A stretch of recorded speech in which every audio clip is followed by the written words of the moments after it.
Labdien! Es nesākšu ar to, ka senajā Ēģiptē visas mūmijas bija ietītas linu palagos, jeb linu dvieļos, tādās strēmelēs. Tas tikai apstiprina to, ka lini civilizētajā pasaulē ir audzēti tātad vismaz 4000 gadus, ja mēs skatāmies no šodienas. Arī senlatvieši lietoja linu audumus un mācēja šos linu stiebrus apstrādāt, par ko liecina atrastie koku priekšmeti, piemēram, āraišos, kur ir kulstīkla, kur ir dzeinis, kuram bija nepieciešams linu birves vai kaņepāji, kas ir principā vienādi pēc izturības. Un tāpēc apskatīsim, kā pavisam nesenā pagātnē, pirms 120 gadiem un 130 un visu 19. gadsimtu un 18. Latviešu zemnieks nodrošināja ne tikai sevi, savu apģērbu ar linu drēbnus, savai apģērbšanai linu drēbes, gultas veļu,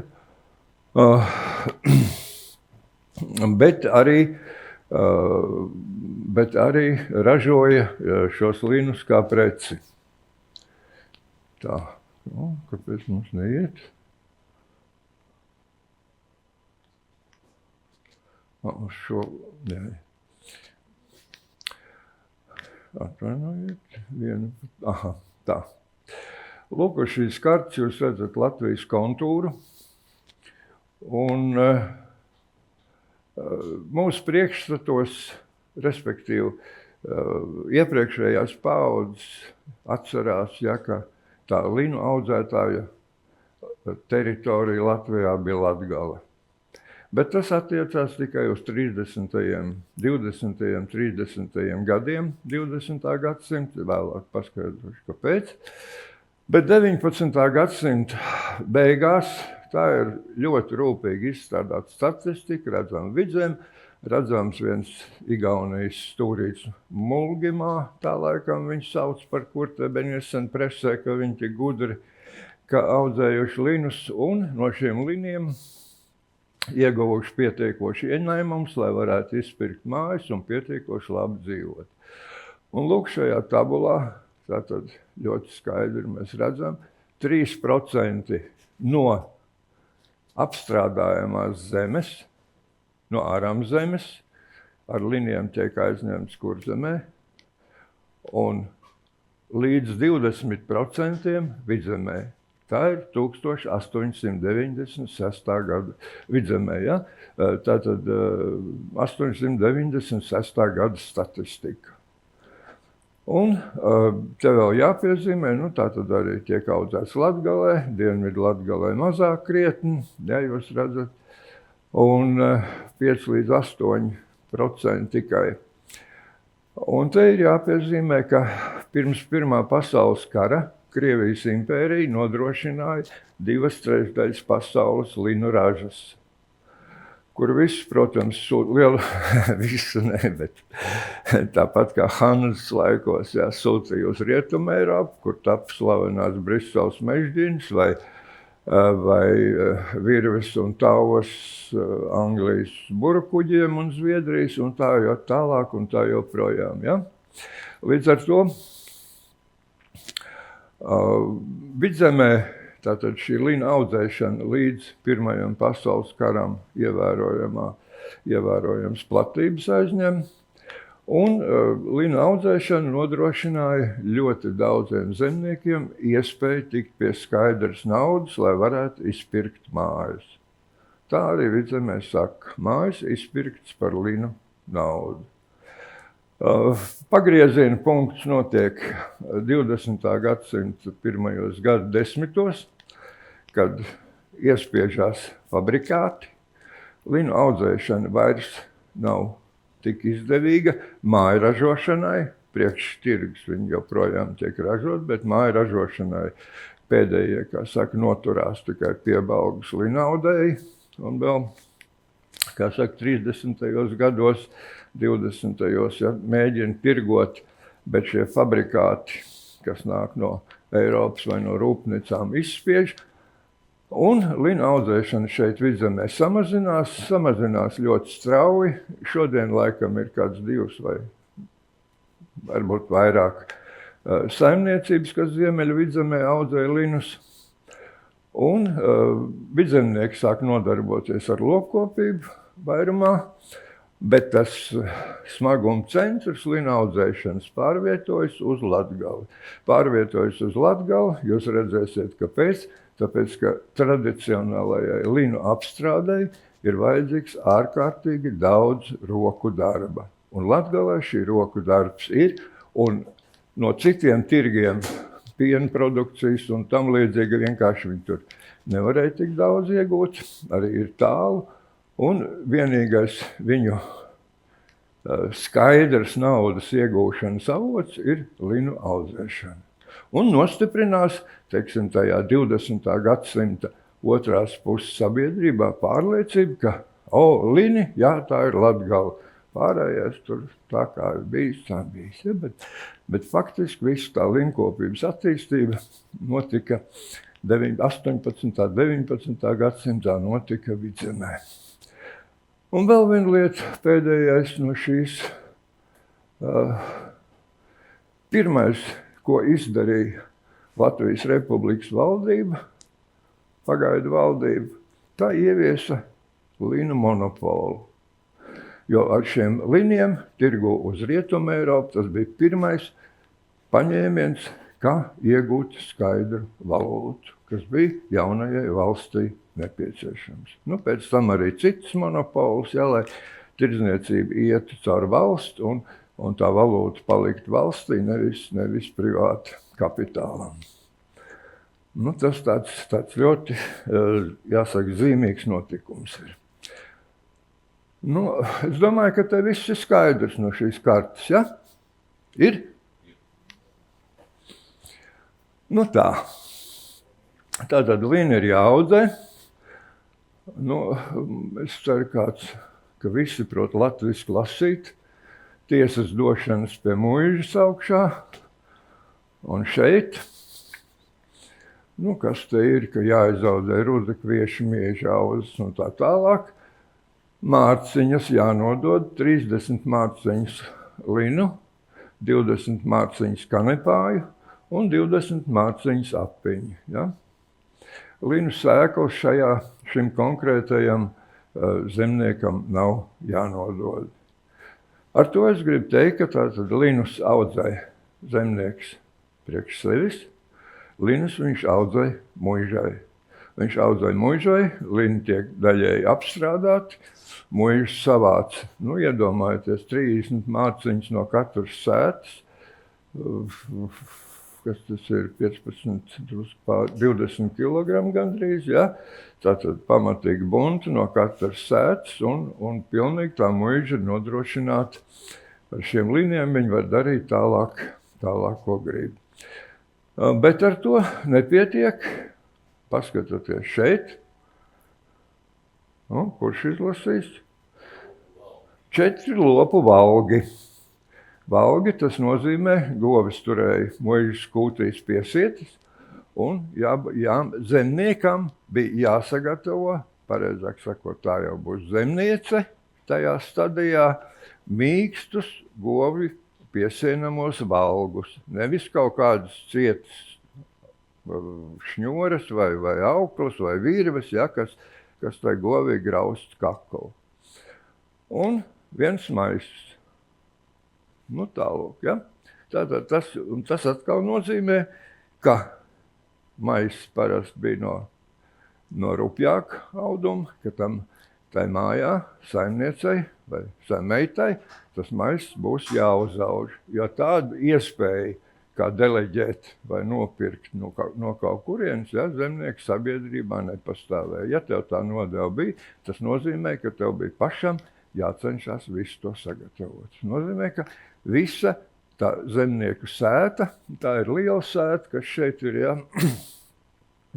daudz cilvēku, 34 daudē, tā ir ļoti liela zemnieku sēta, bet principā proporcionāli Ja tā sēta bija mazāk, viņam viss šis nodevs varēja būt vairāk, vai arī atkarībā no tā, uz ko muiža lika akcentus. Ja? Tātad tas ir stabili 18. 19. gadsimtā. Jūs vienkārši zemnieks bez tās lina audzēšanas nekādu nevarēja izdzīvot 2 iemeslu dēļ. Ja? Tātad pašam, naudai 3, ja? Un muižai. Nu, lūk.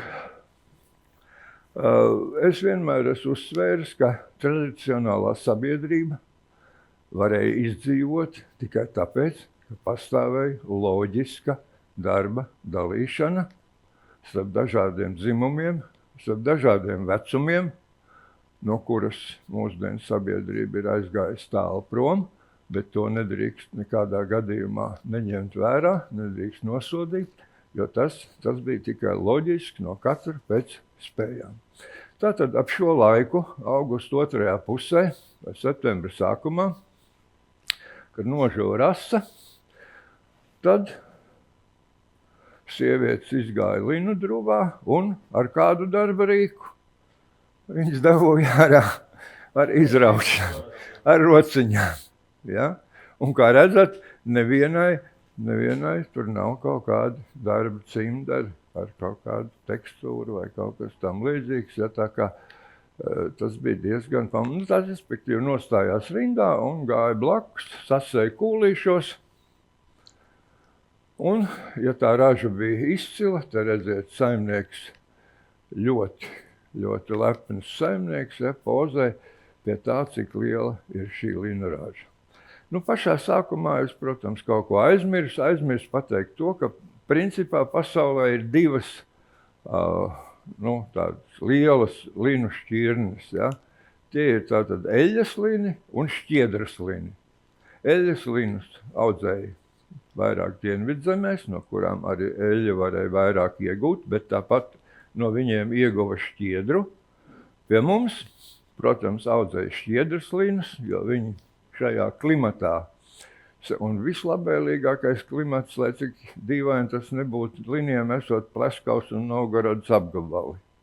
Nu, kaut kādu tur to klimata sakritības dēļ, kur viņi auga labāk vēl kā vidzemē. Un tātad no šiem šķiedras pie mums cenšas izaudēt pēc iespējas garāks tos šķiedras līnus, izraut ar visām saknēm, jo līdz ar to tā pati šķiedra būs garāka. Jā, piedošana. Oi, ļoti atvainojos. Nu, te ir mazpulki linu druvā. Linus tāpat plūc vēl 30. gados un saliek statiņos. Tas ir pirmā linu apstrādes, iegūšanas fāze. Nu, 30. gadu beigās parādās stiebriņu novācamās mašīnas. Viņas to dara, izraujot traktoru vilkumu. Ir arī eksperimenti ar zirgu vilkumus, ja, 2 zirgiem velkam šī ierīce, ja. Bet, teiksim, 80. gados es redzēju, ja, tāds pavisam mazs kaut kāds tur DT15 traktorīts, ja, viņam pavisam neliela ierīce, ja, un viņš ārkārtīgi ātri un veikli brauc pa to lauku un klāja šos linus, izklāja, lai pēc tam viņš varētu tā kā sasiet un tālāk apstrādāt. Tā kā tāda lieta, kā šī mehanizācija, ja, pilnībā vismaz šajā stadijā to roku darbu ir novērsusi. Nu, lūk. Un tad, kad lini beidzot bija noplūkti, viņus saveda vīrieši, saveda kaut kādās vietās uz lauka, un viņus vajadzēja atpogaļot. Tas nozīmē notraust pogaļas nost, lai viņas nokrīt zemē, un tad tālāk to pašu šķiedru apstrādāt. Pogaļas vajadzēja tātad 2 iemeslu dēļ, lai no pogaļām iegūtu sēklu un lai varētu arī tur, kur nepieciešams, kur to darīja, ja, izspiest eļļu no linu sēklām. Šis ir vispopulārākais paņēmiens. kad ir tas statīvs, uz statīva ir naži, te jūs viņus redzat vidējā vai kreisajā pusē zīmējumā, tad ir pat brīnišķīgs priekšmets ar datējumu, jā, viņi piestiprina tur un izvelk cauri, un te uz tās izskapts, kas ir malā, vēl norauj tās liekās galviņas. Tas populāri visā Latvijā, izņemot, lai nebūtu tā, ka latvieši visi darīja vienādi.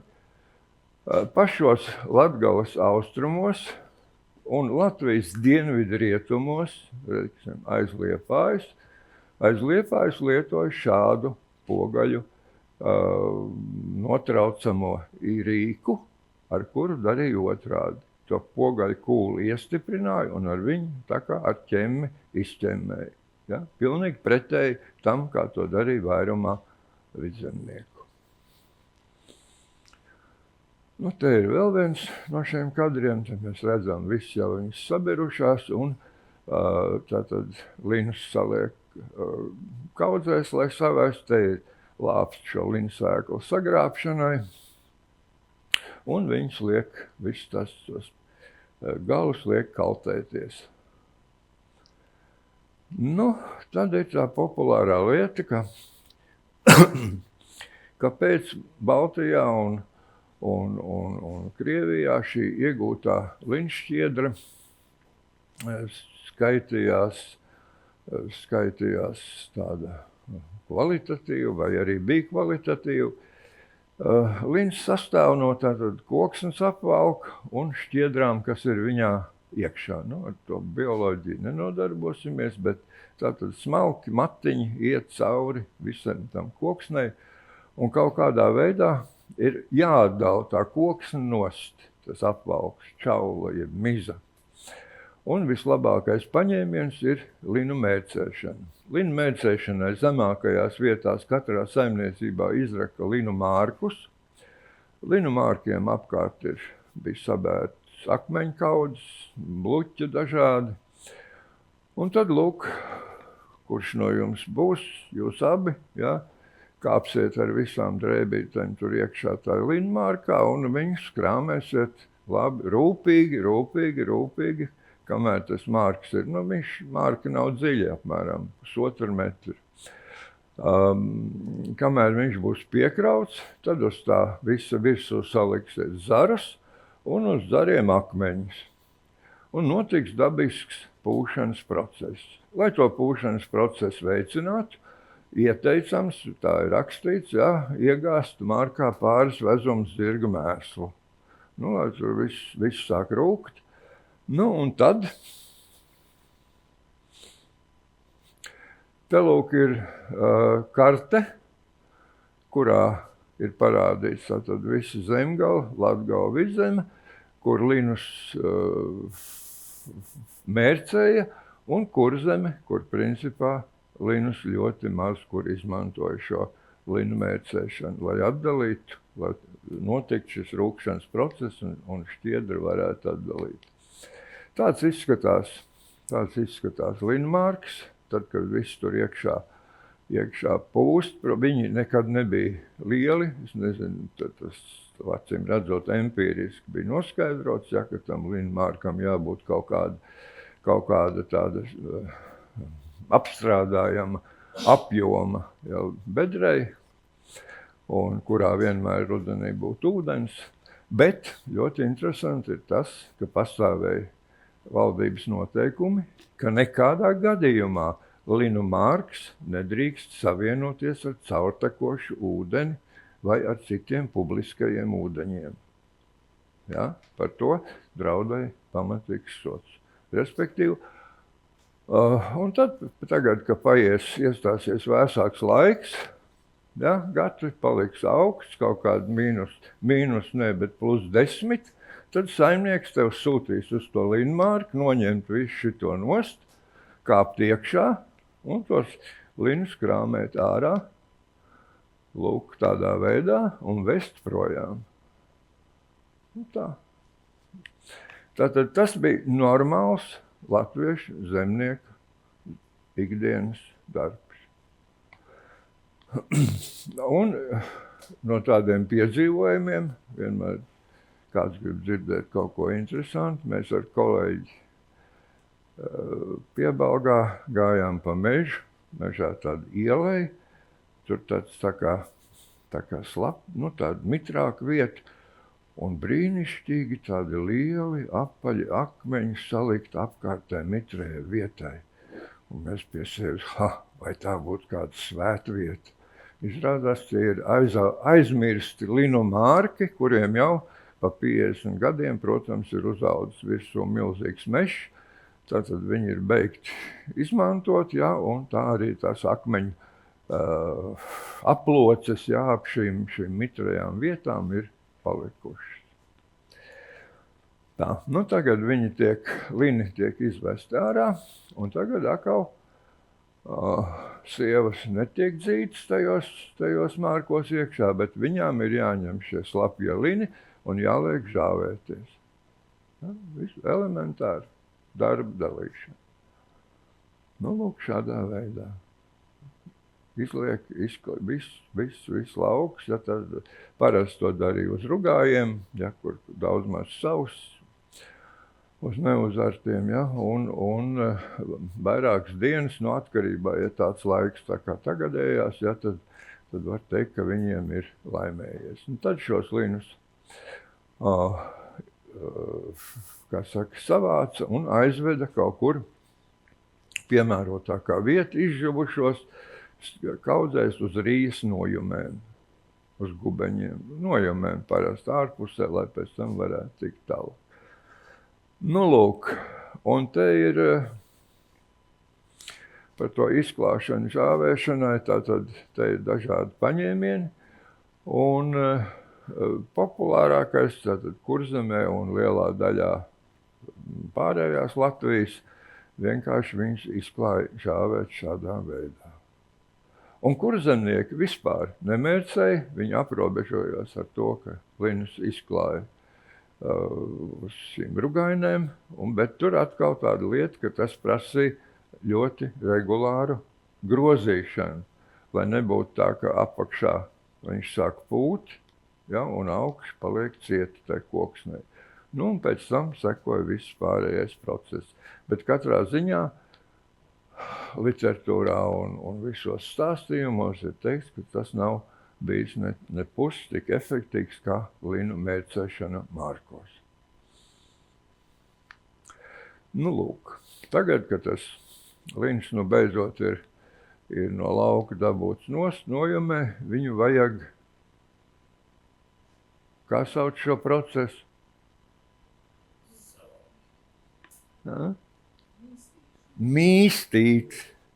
Ja, tas nozīmē salauzt šo čaulu. Salauzt čaulu. Mēs savā laikā esam demonstrējuši, kā to dara. Pirmajā brīdī liekas, ka ļoti vienkārši, bet nav sarežģīti. Ja, bet iedomājies, ja tas ir jādara daudz stundas no vietas, tad, protams, nogurdinoši. Ja, to linu sauju, pavelk. Nu, respektīvi otrādi, ja, tātad vienreiz, otrais, trešoreiz, ceturtoreiz, piektoreiz, kamēr visās vietās šī čaula ir salauzta. Un tā kā Latvijā, protams, viss nav gluži vienādi, tad, un arī vēsturiski, te ir vecākais variants linu mīstīkls, viss no viena daļa un otra daļa no viena koka, un arī kājas no dabīgas saknes izauguma. Šeit ir no dēļiem, tas jau ir 19. gadsimta, un profesionāli, vairāk vai mazāk amatnieku darināts. Vai šeit ir tāds linu mīstīkls, kas ļoti plaši sastopams Lietuvas pierobežā, Zemgalē, kur vēl ir papildus te tāds dzelzīts, ja, lai varētu visas tās galotnes, ja, kas tur ir palikušas, ja, lai tās varētu notraukt nost, tas, kas netika izdarīts tajā brīdī, kad viņas ņem tās pogaļas nost, ja, vai nocirst. Nu, tā. Tā kā tie ir tie populārākie linu mīstīklu veidi. Bet tā kā tas bija ļoti darbietilpīgs process, tad Rietumē Eiropā, diemžēl Rietumē Eiropā, jau 19. gadsimtā lietoja šādas līkstas mašīnas, tā viņas tika sauktas. Šeit ir liela līksts ar zobratiem, te ir maziņš zobrats.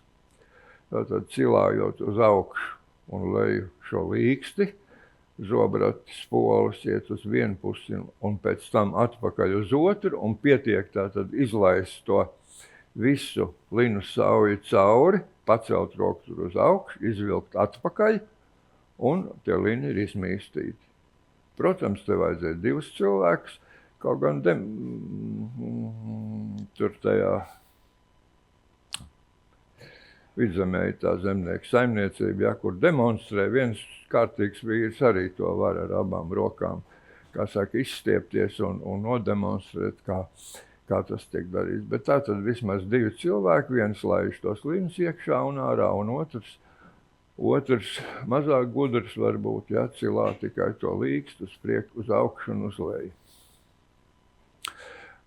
Līkstu mašīna bija laba, bet vēl efektīgāk esot bijusi ruļļu mašīnas, un tādas bija ļoti daudzās zemnieku saimniecībās, vai nu ar rokas piedziņu kā šeit, vai mehānisku, kur to linu sauju izlaida caur ruļļiem, un 3 vai 4 reizes, teiksim, pēc tā laika statistikas, ja, tas notika ātrāk nekā strādājot ar mīstīklām. Tā kā nebija gluži tā, ka 19. gadsimtā latviešu zemnieks, sevišķi 19. gadsimta otrajā pusē, visu darīja ļoti primitīvā veidā. Katrs sevišķi vidzemnieks centās pēc iespējas mehanizēt, ieviest kaut kādus šis linu apstrādes mašīnas. Ja ļoti pagasties protokolos ir pietiekoši fakti par to, ka viņi iznomāja viņus arī kaimiņiem, jo tur ir sūdzības, kad es iedevu, tad mašīna bija kārtībā, kad atdeva atpakaļ, tad izlauzts zobs bija un tā tālāk un tā joprojām, kā tas parasti notika. Bet fakts kā tāds, ja, ka visi centās pāriet Vidzemē uz linu apstrādi ar šīm iekārtām, ja, pa mašīnām grūti iznosot. Un pats efektīgākais savā ziņā. Tā bija saucamā tilta mašīna, kaut arī tā ir ļoti primitīva ierīce. Apskatām mūsu muzejā, mums ir vairākas tādas, viena ir eksponēta. Tātad sastāv no posmiem, kas salikt uz rāmja ar zobiem, un te ir vairāki ruļļi, linus saliek virsū, iejūt zirdziņu un iet riņķī. Ja kādam vēl prātā ir tā brīnišķīgā filma Puika, nav neviens tādu anahronismu nav redzējis. Kāds jau ir? Ko? Kāds ir? Tur bija, ka tam puikam bija vēl uzrīkot kasti, ja, kur sēdēt un dzīt to zirgu uz priekšu. Ar to es gribu teikt, ka katram pēc spējām bija jāiesaistās kopīgajā darbā. Jau sākot, nemaz nerunājot, kā mēs kādreiz runājām par cūganiem un zosuganiem un parastiem ganiem, ja, tas viss bija dienas kārtībā. Un arī šeit, ja, tas nekādā veidā to bērnu it kā neapdraudēja, ja, tas, ka viņš tur selpojās, visu, ko tas tā. Bet šī tilta mašīna aizņem daudz vietas, bet, protams, viņi ir vēl ražīgāki, un to, ko, teiksim, iepriekš ar rokas mīstīklām darīja nedēļu vai 10 dienas, kā teiks, tad šeit ar pārvedot to tilta mašīnu, to varēja visu izdarīt pa vienu dienu, un tad viņi atkal aizvest tālāk pie nākošā saimnieka. Protams,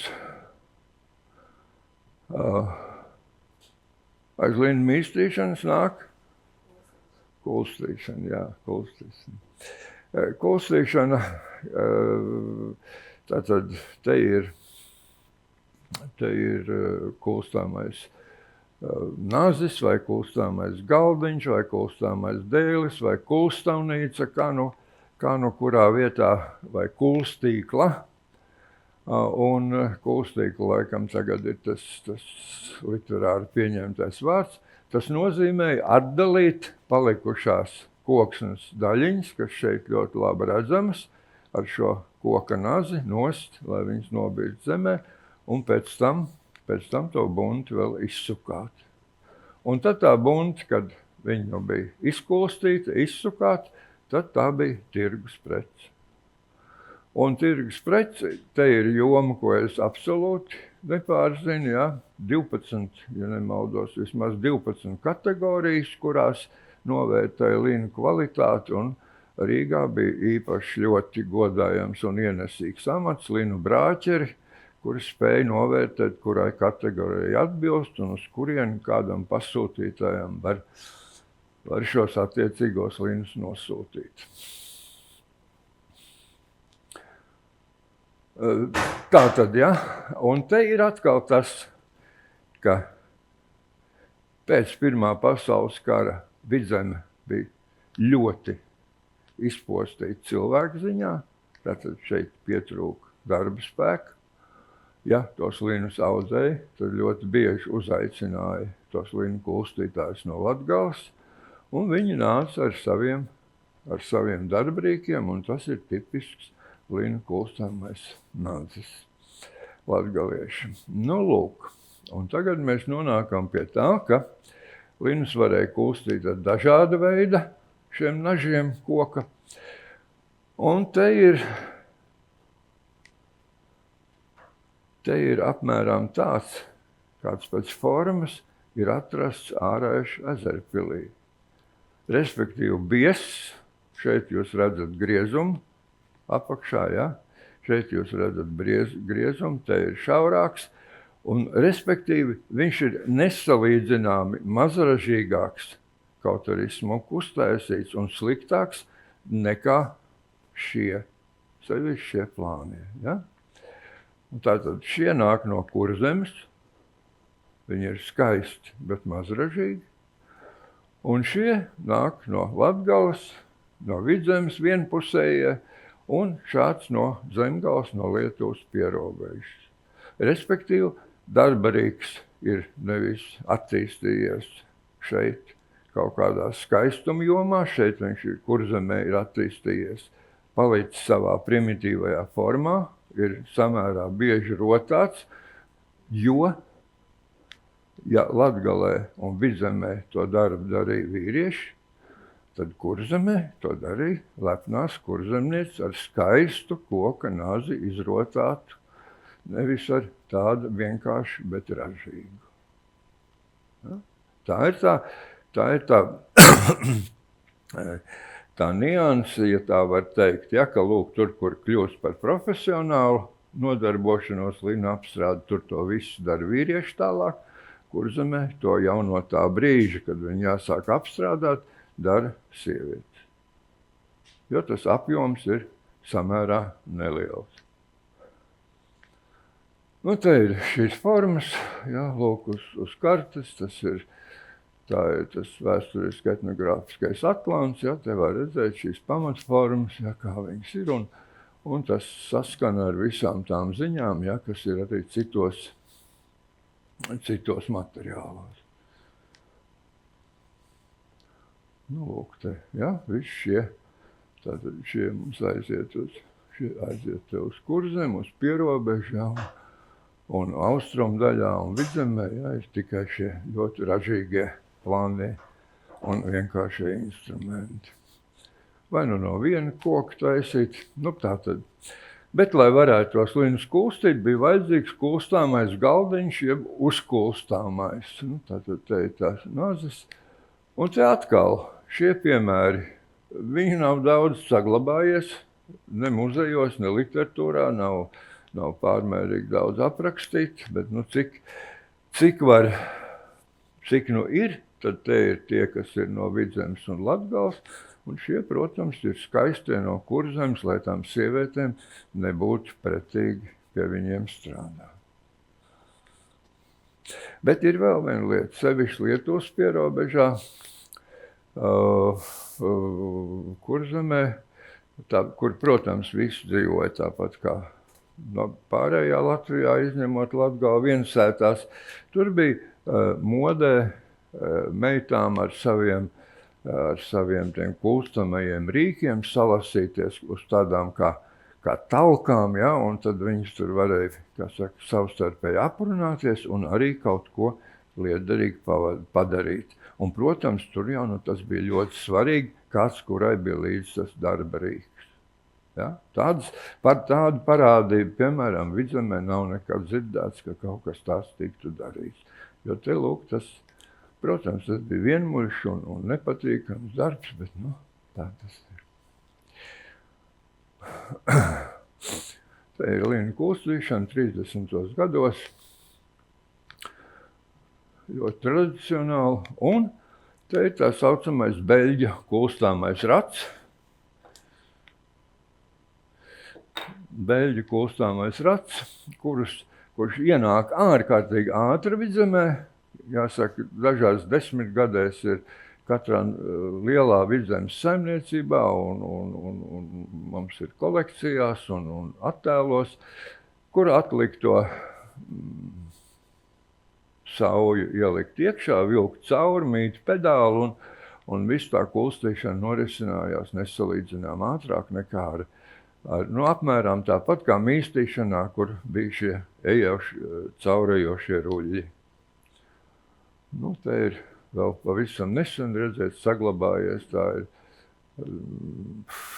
2010. Gada fotogrāfija, kur vienā Vidzemes Rijā, šis kustāmais rats ir saglabājies. Un viens gadījums ir zināms, ka sākotnējos kolhozu laikos, kad šos linus audzēja vēl, un viņi bija obligāti, teiksim, tam kolhozam tik un tik, ir vairāk tie linu kustāmie rati savienoti ar vienu vārpstu un ar mehānisko piedziņu, un tad tur kā 4-5 kolhoznieki, strādāja pie šādas te kustāmām ierīcēm. Tas tā. Lūk, un tagad ir tā stadija, kad te ir nazas linu buntas nogludināšanai, un pirms vērpšanas linus vajadzēja vēlreiz smalki izsukāt. Un te ir linu sukas, kas manā izpratnē bija visbīstamākais priekšmets zemnieku sētā, kuru nekādā gadījumā nedrīkstēja atstāt nomest. Un, lai cik kāpēc es to stāstu, tāpēc, ka tad, kad sākās dažādi novadu pētniecības muzeji un pulciņi un viss tam līdzīgs, 20. gadsimta 70. 80. gados. Visvairāk skolu muzejos tika sastieptas šīs linu sukas, jo viņas visas bija kaut kur droši noglabāts, lai neviens bērns netiek viņām klāt.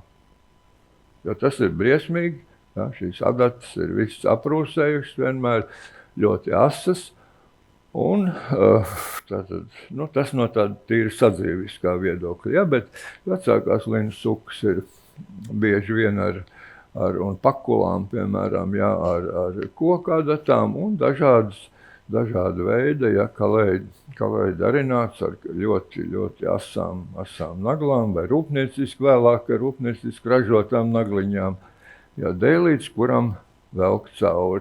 Tā. Laikam, piedošana, nav tas attēls. Tātad linu sukātājs sēdēja uz galdiņa, uz ķeblīša, šeit cauri izmauc koku, pie to koku piespied ar kāju un pret sevi izvilk to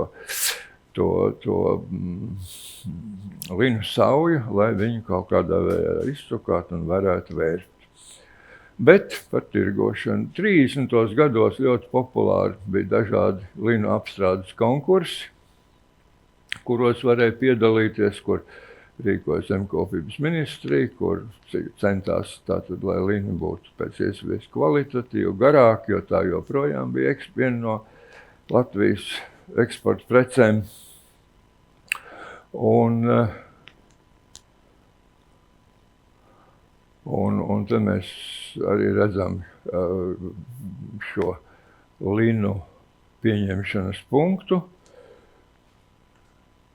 Un te ir tāda interesanta lieta, tā kā tas linu audzēšanas smaguma centrs bija pārvietojies uz Latgali, tad valdība ieviesa kvotas speciāli priekš latgaliešu uzņēmējiem, lai viņi varētu nodarboties ar linu uzpirkšanu. Bet ar ko tas beidzās? Kā jums šķiet?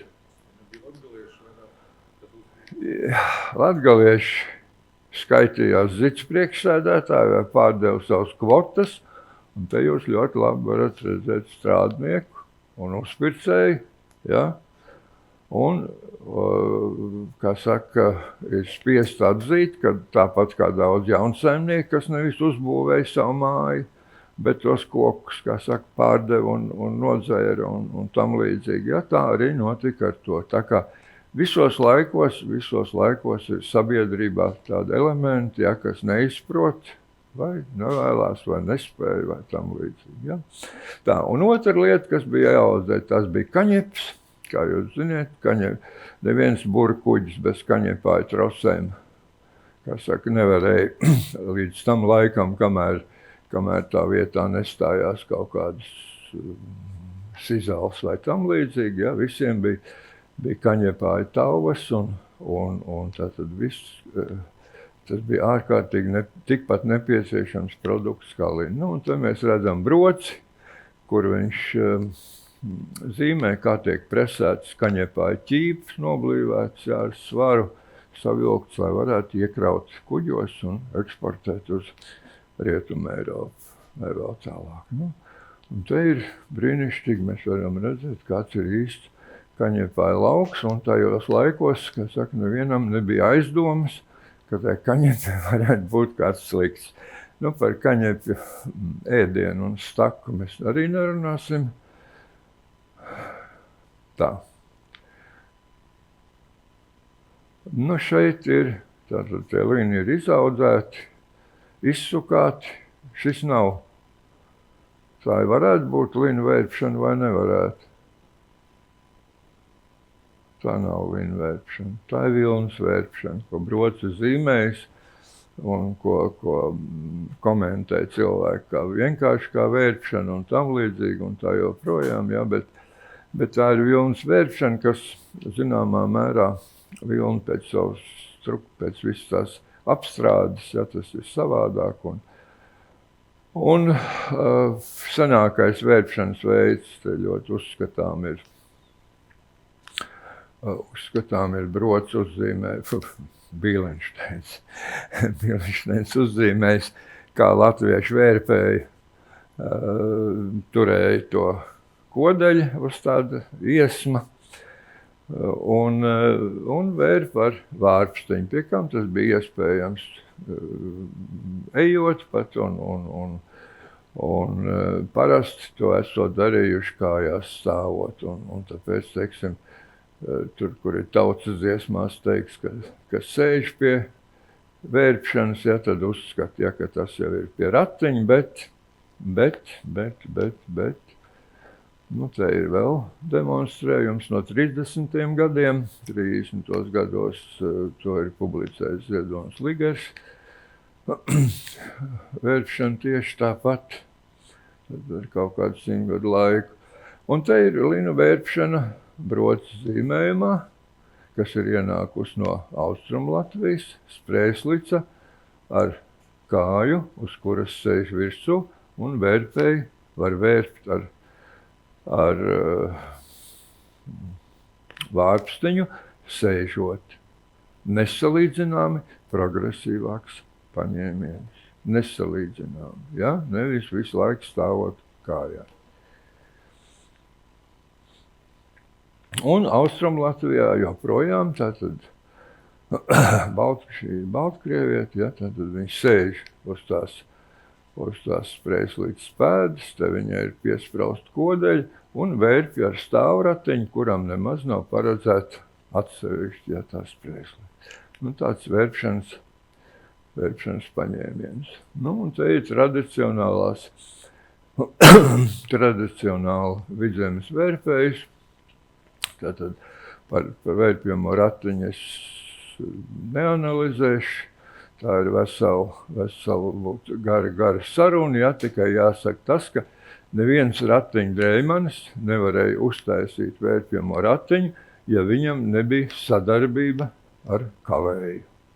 Nebija sadarbība ar kalēju, kas šo klanīti, kloķi klanu izgatavot, un kas izgatavot spoli, kurā ir tās līkās nagliņas, un kurā ir tā saucamā rīklīta dzels, caur kuru iet šis pavadiens virsū, un kurš to darbina faktiski. Kas ir tas? Tā vērpjamā ratiņā tas atslēgas, ja tā var teikt, mehānisms. Ja? Tātad tas ir, diemžēl, es neesmu nekur atradis literatūrā, tur vērpjamā ratiņa meistari ir aprakstīti, bet kalēji, kuri arī tikpat daudz varēja šīs lietas un kvalitatīvi izgatavot, ja, parasti ir kaut kur aizmirsti. Varbūt, ka viņus varēja iegādāties, nezinu. Nu, te ir dažādi piespraušanas paņēmieni, un līdz pat 40. gadiem tāda linu vērpšana mājās, ja, tā bija visai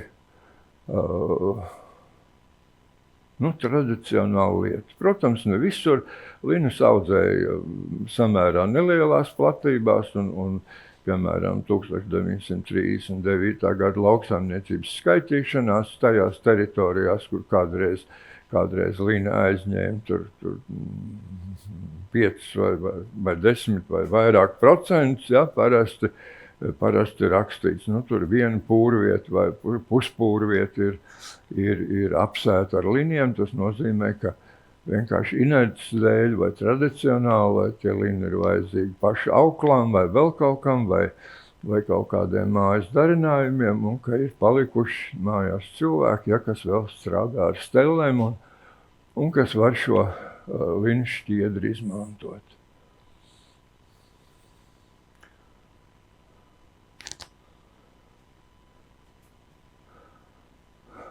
Un te ir viens no pēdējiem uzņēmumiem, kā redzat, acīm redzot, vienā no Rīgas parkiem, pie Bauksliņa tirgotājs Aņš Streips, tie ir 20. gadu beigas, un tā varbūt ir tā vienīgā vieta vēl varbūt Latvijā, ja, kur tā linu audzēšana tik daudz, bet linu apstrāde ir saglabājusies pilnā mērā. Bet, protams, nākot kolhozu laikiem, ja, tas viss momentāli, šī mājamatniecība, ja, lielā mērā, nevis lielā mērā, bet pilnīgi izputināta. Tā, 50 minūtes pagājušas. Paldies par uzmanību. Paldies, Mārtiņ, par lekciju. Vai klātesošajiem ir jautājumi? Un, ja ir jautājumi, ceļiet roku, pienākšu. Jā. Man tevi nedzirdēs attālināt.